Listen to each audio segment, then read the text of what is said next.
Compost en casa. La materia no se crea ni se destruye, sino que se transforma. El compostaje es el proceso de transformación de la materia orgánica en abono, que es realizado por organismos descomponedores. Para que estos organismos puedan realizar su función, es necesario que se den las condiciones adecuadas de humedad, temperatura, oxigenación, entre otros factores. El compost es el abono que se obtiene de este proceso. En nuestro caso, los residuos orgánicos que producimos en nuestros hogares son los que van a descomponerse en sustancias orgánicas más simples que darán lugar al compost.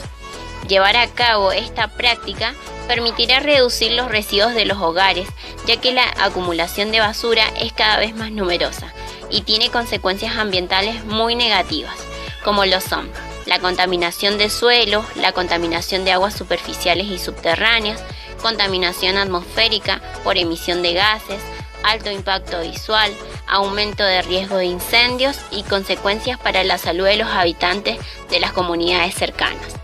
Mientras que los beneficios de aplicar el compost sobre los cultivos son: favorecer la absorción y la retención de agua, facilita la circulación del aire, amortigua los cambios bruscos de temperatura y humedad y provee alimento a toda una serie de microorganismos que son la base de toda cadena alimenticia.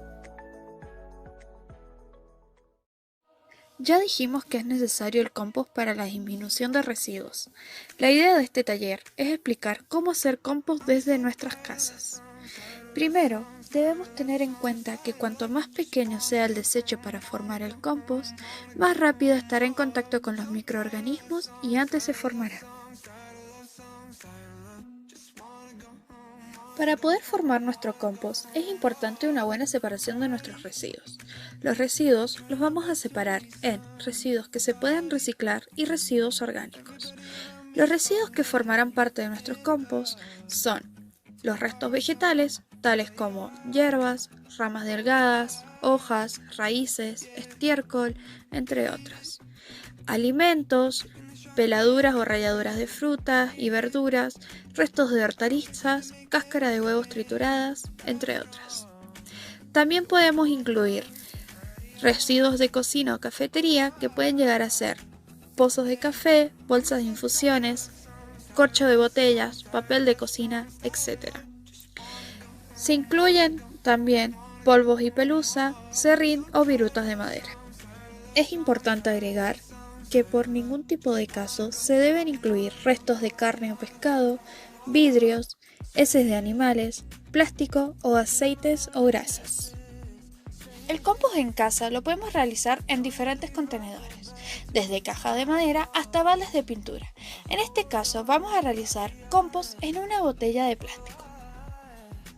Los materiales que utilizaremos son los residuos ya separados, tierra, agua, una maceta con tierra o abono en caso de no tener un jardín y una botella PET bien amplia, reciclada con perforaciones muy grandes en la base.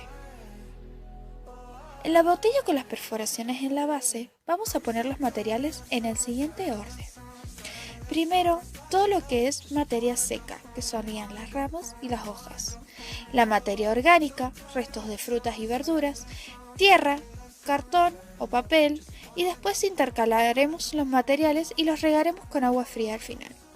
Taparemos el envase para evitar el ingreso de insectos y se pondrá sobre una maceta o algún espacio en el jardín y se esperará una descomposición de entre 1 mes y medio. Como último consejo, daremos que se debe poner en áreas frescas que es de nuestra preferencia. Es muy bueno tener espacios soleados mientras que el proceso de descomposición esté completo. El tiempo de descomposición puede demorar entre 1 mes y medio. El proceso puede acelerarse un poco más si se ponen los materiales de tamaños más reducidos o picados.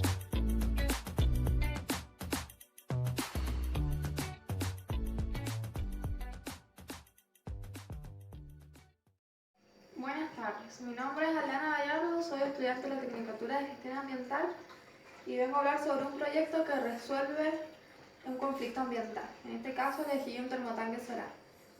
Bueno, para elaborar un termotanque solar necesitamos un tacho, caños PVC, que son los que van a distribuir el agua, mangueras, que van a actuar como conectores, también vamos a necesitar un cobertor que puede ser un nylon o una tapa de vidrio. Bueno, su funcionamiento es, del tanque baja el agua hacia el termotanque.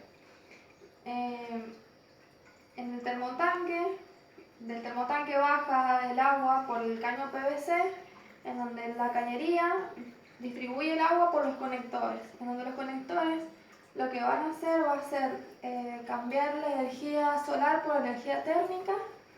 Esta agua va a volver al termotanque y se va a convertir en un ciclo hasta donde el agua llegue a su temperatura adecuada. Lo que va a hacer esta tapa, que puede ser de vidrio o algo transparente, lo que va a hacer es provocar un efecto invernadero en donde se va a producir en esos conectores el calentamiento del agua.